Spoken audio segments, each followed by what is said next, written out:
minang ningali ka aing ki euy. Kageteun kitu ningali aing. Inten rada beureum beungeut ngali ngejak ka Sinangling nyarita saperti kitu teh. Neuteub ka jaka Sinangling bari nyarita lalaunan.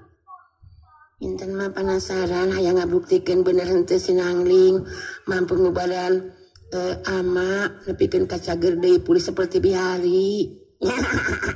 Oh, perhatikeun we teu penting ku maneh Inten. Hayu ki urang leuleuheurna we ayeuna mah ki. Udah rek naon? Ngajadog di oge ukur neuleukeun anu keur hees mah.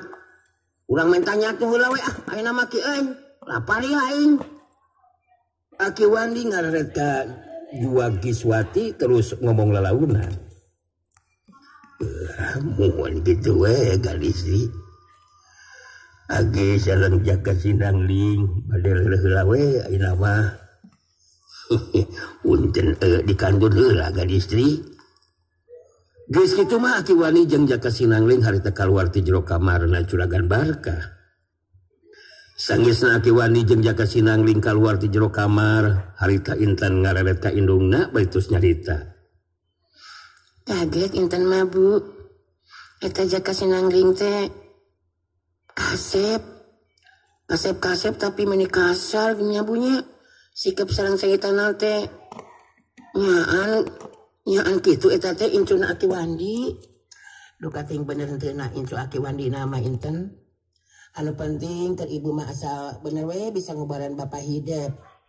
Nya ada cek bikokom oge tadi di tukang. Apa memang kitu kayaan sikap jeung nyaritana jaka Sinangling mah Inten? Memang benar ibu oge puguh asa manghanyakalkeun. Jasa ka jaka Sinangling teh boga rupa anu kasep. Tapi sikap jeung caritanana bet kasara jeung teu tumpa-tumpa deui. Tapi teu naon ketang mudah-mudahan we sing jadi kanyataan Inten eta Sinangling teh boga kamampuan seperti Kabib Sakti. Kunaon geuningan Inten bet bangun anu merhatikeun ka jaka Sinangling. Sanes kitu Bu. Ngarasa kakara ayeuna we Inten mah pendak sareng anu saperti jaka Sinangling mah. Tapi laras sauri ibu untuk kedari masalahkeun ngeunaan eta mah. Anu penting ama sing tiasa damang deui saperti bihari we nya Bu nya. Nya kitu pikiran ibu oge Inten. Hayu urang ngabejaan heula si Bikokom sina maredahar heula ka Aki Wani jeung jaka Sinangling. Da tadi ngomong nama Sinangling lapar hayang dahar cenah. Geus kitu mah harita Juwagiswati jeung Inten terus kalaluar ti jero kamar Juragan Barkah. Waktu terus rumahku marengan insan magelaran di pawenangan. Wan si peuting manjing sumanding. Sora papais peuting kayaning sola jangkrik cihcir ciang-ciang jeung cari cangkas beut jadi sawur jeung hawar-hawar sola anjing anu babau. Malah angin di luareun imahna Juragan Barkah oge. Harita ngadadak jadi ngagelebug. Warga pangeus lembur dina peuting harita taya anu walieun ulam pereng kaluar ti jero imahna. Bet beda karasana.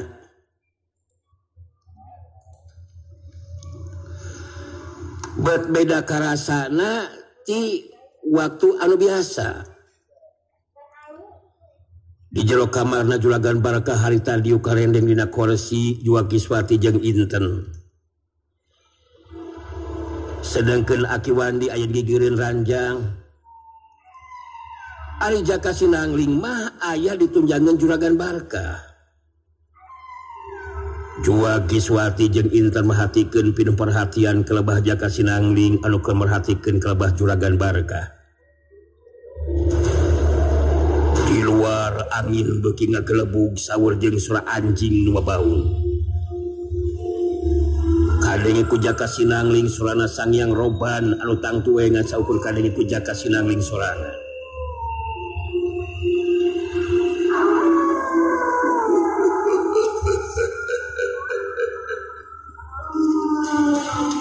Saking di bakal datang Nyai Langking. Makhluk gaib kiriman anu bakal manjing subanding kana warugana anu keur garing Sinangling. tatan iatna Andika kudu percaya karena kemampuan diri serta kekuatan kaula. Nyai Wilanting nantang ngajakan izin jajaten. Tarima tantanganana. Pasti manehna bakal ngajakan izin jajaten di luar Sinangling. Nyai Wilanting geus bisa diungkulan. Kakara Andika bisa nguparan anu kering ku kemampuan kembang Pancawarna. Kumaha kahati Sinangling? Jaka Sinangling bibirna ngakreyem, tapi teu kadenge ngaluarkeun sora keur anu aya di dinya mah. Aing ngarti Sang Hyang Roban. Pokona mah maneh sing bisa dipercaya we ku aing ye. Ya si Juragan Barka kudu bisa diubara nepikeun ka cager ku aing anjir. Urang naon aing ngakukeun tabib sakti ari henteu beugug nyageurkeun mah Sang Hyang Roban.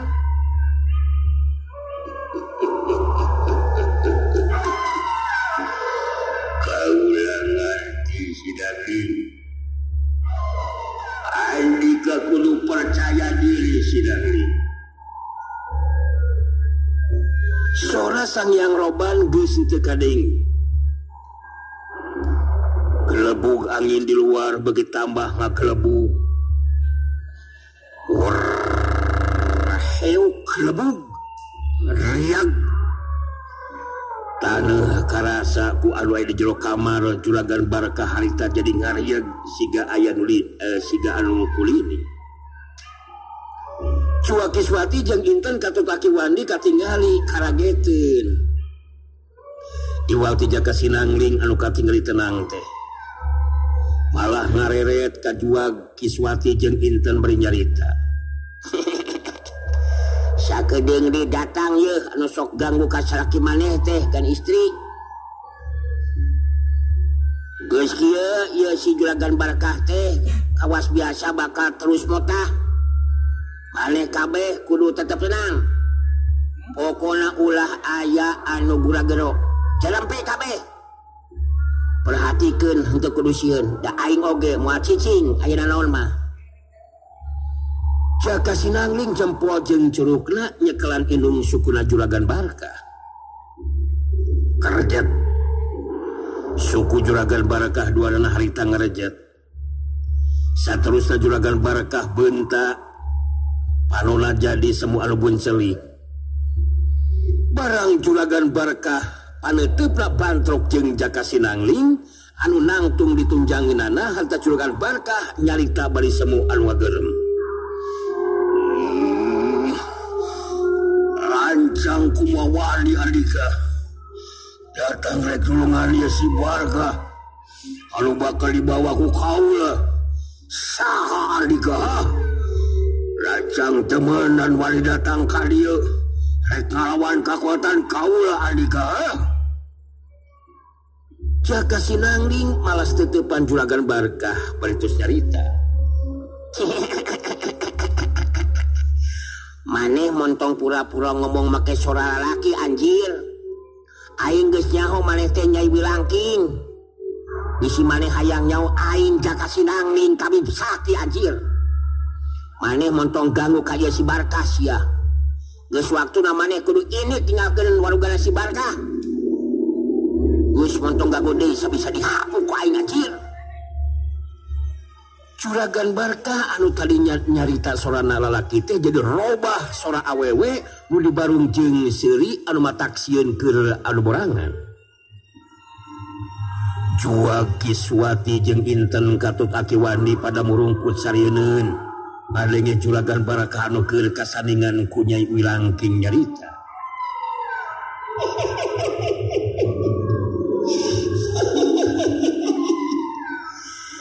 Jadi Andika nelahnya ke Sinangling.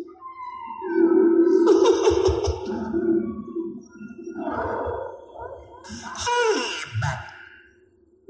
Wanian Andika make jenggret kalawan kala kakuatan kaulah sagarupa. Ingat dibuktikan ku Andika Jaka Sinangling.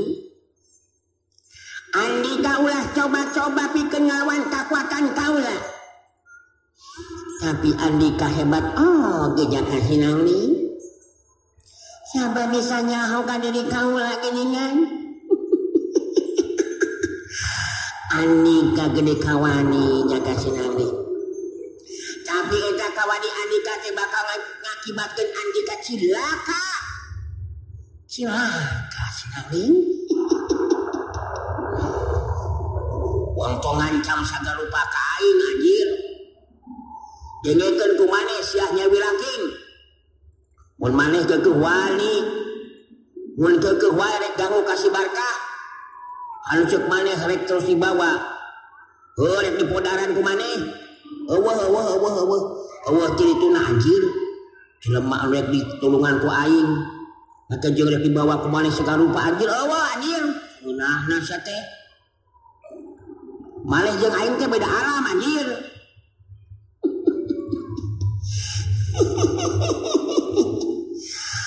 Lancang kurang ajar malih Jaka Sinangling.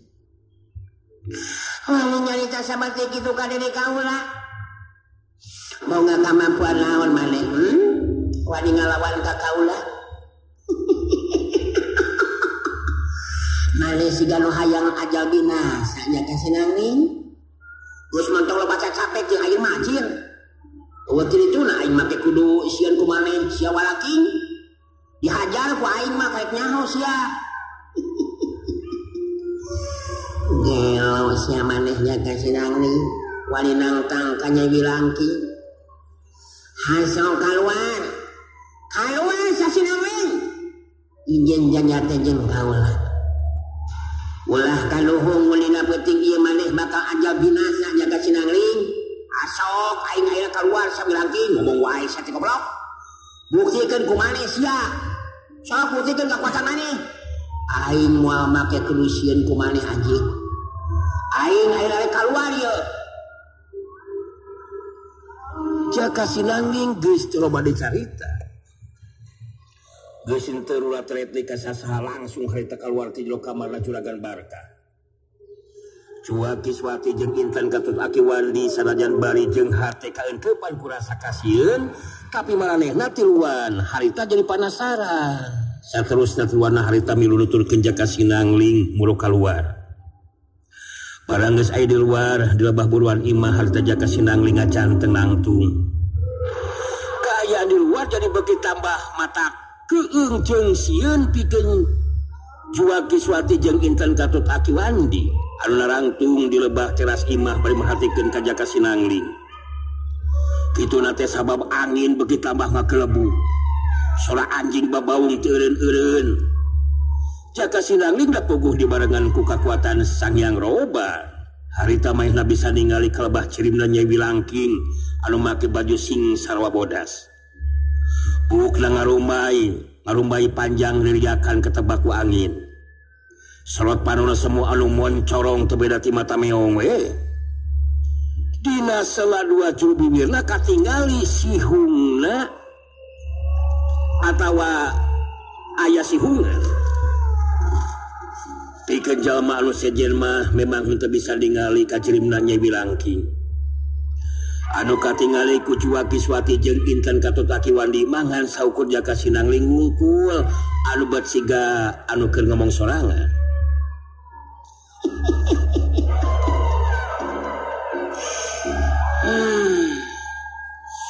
Sinangling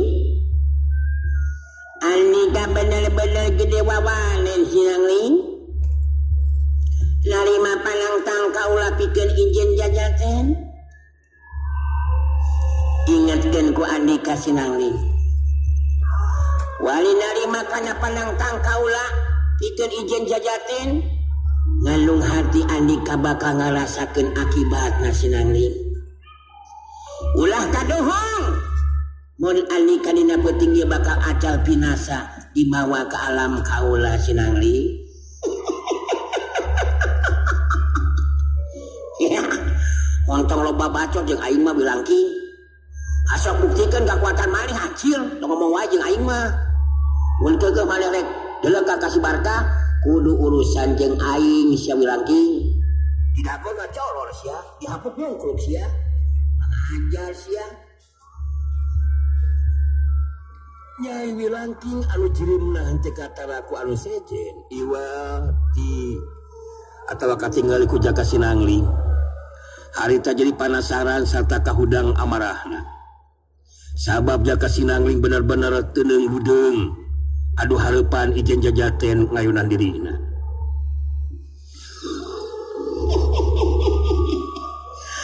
Haram jada. Kurang ajar Sinangling. Aninga bener-bener hayang ajal binasa ku kekuatan kaula. Rasakan Sinangling. Heya.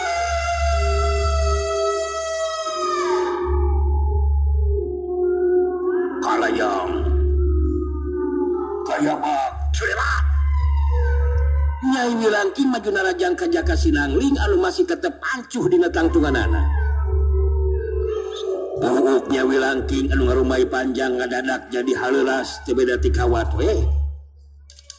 Nyai Wilangking bari ngalayang luncat bari ngagerakeun sirahna, buukna anu panjang ngarumai panjang anu jadi heulas teh harita ngalah reka babuk kana sirahna Jaka Sinangling. Tapi Jaka Sinangling dapukuh dibarengan ku kakuatan Sang Hyang Roban. Harita ngalendekeun awakna ka handap, sakuh war, hush. Heuneut hiu plos. Buuh panjang anu heulas teh harita henteu kena kana sasaran. Sabab Jaka Sinangling kaburu ngalendekeun awakna ka handap. Nyai Wilangking jadi panasaran, alayang deui bari ngabekah ku sungutna. Anu ngaluarkeun gulungan sileung ngarah kana tangtungan badanna Jaka Sinangling. Pikeun Cuak Kiswati jeung Inten Katut Akiwandi mah anu saukur bisa ningali Jaka Sinangling wungkul. Sariwat mah bat siga ningali jalma anu teu hideung ngabandungan kayan Jaka Sinangling dina waktu harita. Gulungan seuneu anu kaluar tina sumutna Nyai Wilangking anu nyamar kana tangtungan badan Jaka Sinangling harita ngadadak pareum waktu Jaka Sinangling ngaputkeun leungeun katuna kana lebah gulungan seuleu anu nyurubuk rek ngaduruk badana. War hus siup pras. Gulungan seuleu jadi pareum. Nyai Wilangking ngahulang sakedeung bangun anu teu percaya kana henteu percaya ka Jaka Sinangling anu boga kamampuan ngimbangan kana kakuatanana. Jaka Sinangling nyarita ditujukeun ka Nyai Wilangking. Hasok kaluar ge sakabeh kakuatan maneh sia Wilangking.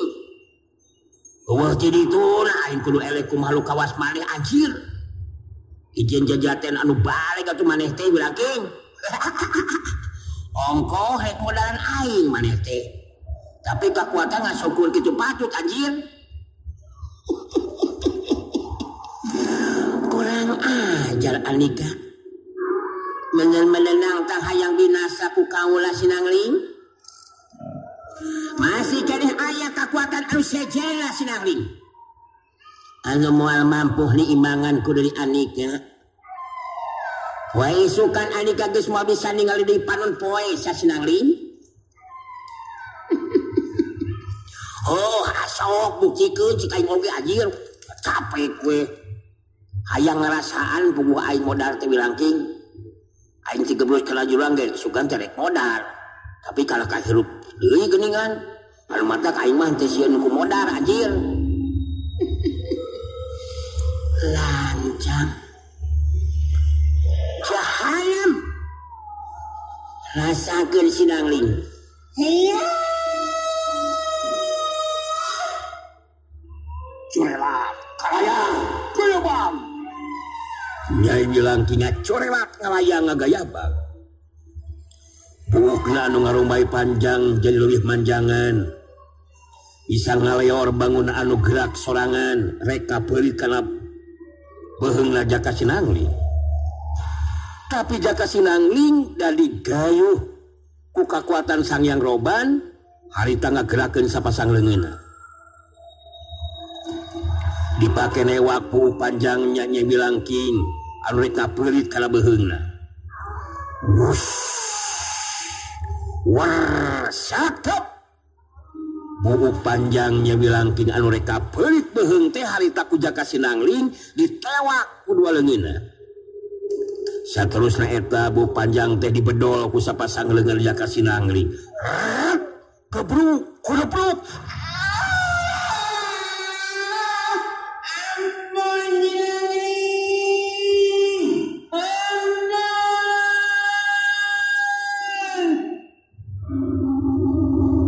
Nyai Wilangking bari ngagebruk ngudupruk harita ngagerok nahan ka nyeri. Kakuatan Nyai Wilangking bisa diungkulan ku Jaka Sinangling anu harita sapasang leungeunna masih keneh nyekelan buuk panjangna Nyai Wilangking.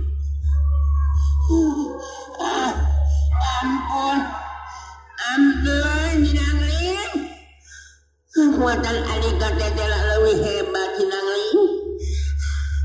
Ulah rumah saeleh jajatin.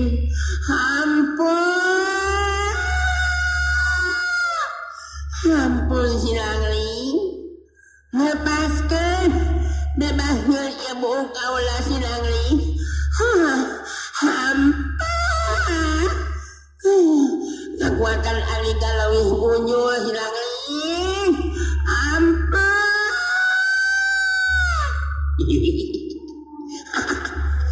Ku aing ieu buk maneh bakal dilepaskeun Wilangking.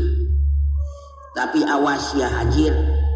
Maneh montong wani datang diganggu si Barkas ya. Lamun maneh wani ngaganggu deui ka si Barkah, ku aing geus moal diberi ampun si Hajir. Ampun Sinangling. Kaulah janji moal ganggu deui ka jalma nu ngaran Barkah Sinangling. Kaulah moal kuali datang bikin manjing nyaning kana warugana. Kaulah janji Sinangling. Ampun. Bebaskeun. Lepaskeun ieu mung kaulah Sinangling.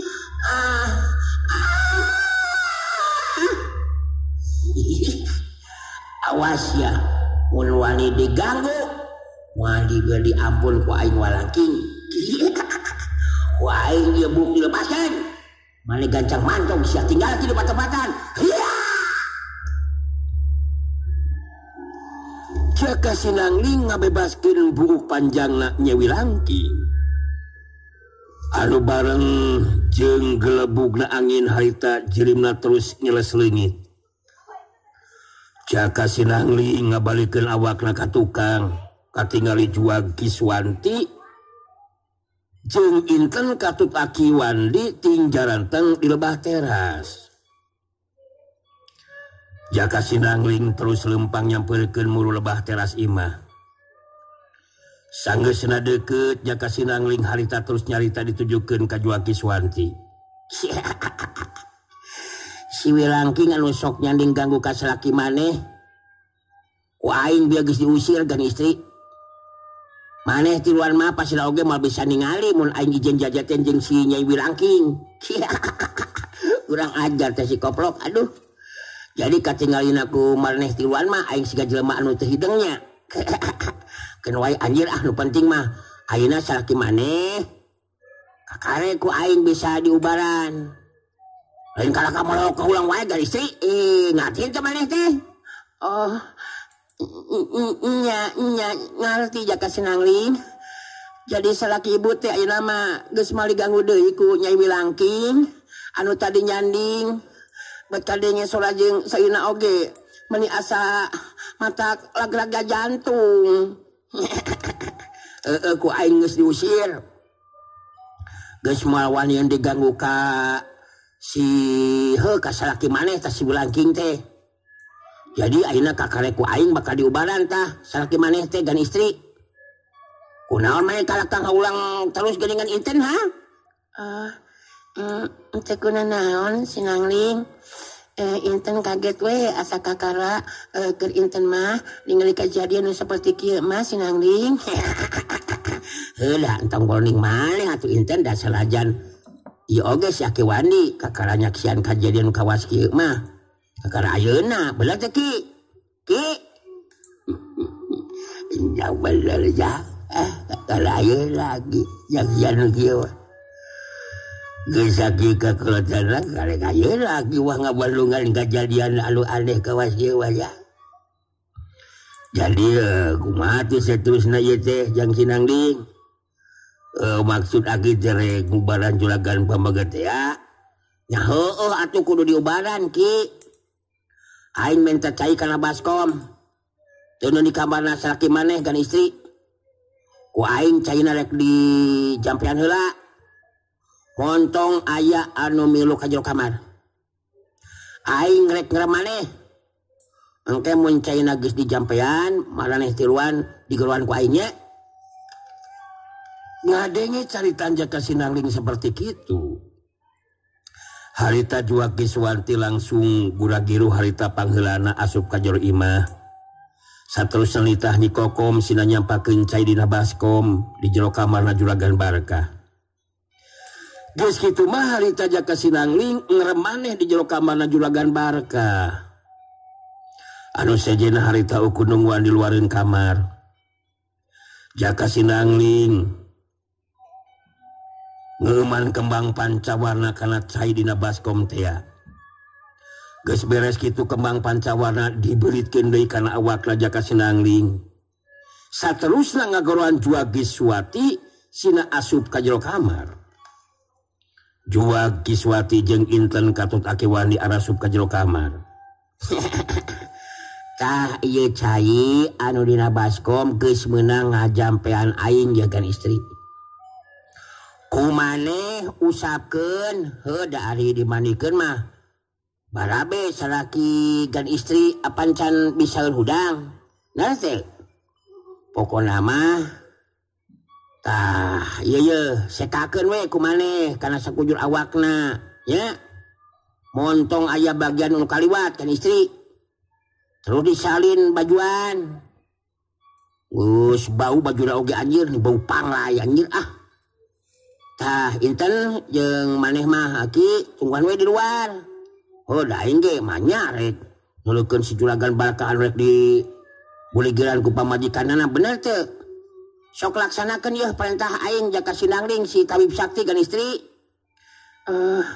Nyakeun ku ibu dilaksanakeun Sinangling. Hidup mah tungguan we di luar Inten. Engke mun geus beres diseka terus diganti bajuna hidup ku ibu digeruan. Geus kitu mah Jaka Sinangling jeung Akiwandi kitu deui Inten kalaluar ti jero kamarna Juragan Barkah. Sedengkeun Juag Kiswati harita ngalaksanakeun parentahna Jaka Sinangling. Beres diseka sarta disalin bajuna ku Juag Kiswati. Harita kayaan Juragan Barkah jadi pulih kasadaranana. Kumpul pangacianana. Juag Kiswati kaget pacampur jeung bungah ningali kayaan anu jadi salaki sabab paromanna jadi seger deui aya getihan malah Juragan Barkah harta langsung bisa diuk dina luhur kasur bari ngaret ka Juag Kiswati anu diuk di sisi ranjang.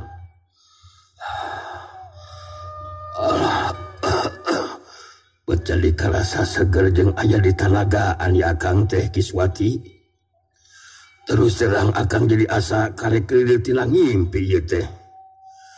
Awak anu satalina rarocop nyarli teh jadi henteu karasa naon-naon ayeuna mah geuningan. Jadi Akang geus cager mun kieu mah nya. Sanu geus kubaran Akang Kiswati? Oh, aya Kang tabib sakti. Tapi mun ini kana kaayaan mah Kang Barkah ge tang tos moal percanten Kang. Margi eta tabib teh lalaki rumaja Kang. Nelahna Jaka Sinangling. Ari ceuk Akiwandi mah cenah eta teh incuna Kang. Jaka Sinangling masih kena lalaki rumaja. Tapi boga kemampuan bisa ngubaran Akang anu geus geuring parna. Geus inget naon-naon. Terus terang Akang kaget. Bet asan teu percaya itu Kiswati. Abdi sami tawit nama teu percanten Kang. Janten kieu jujutan nama. Harita ku Juag Kiswati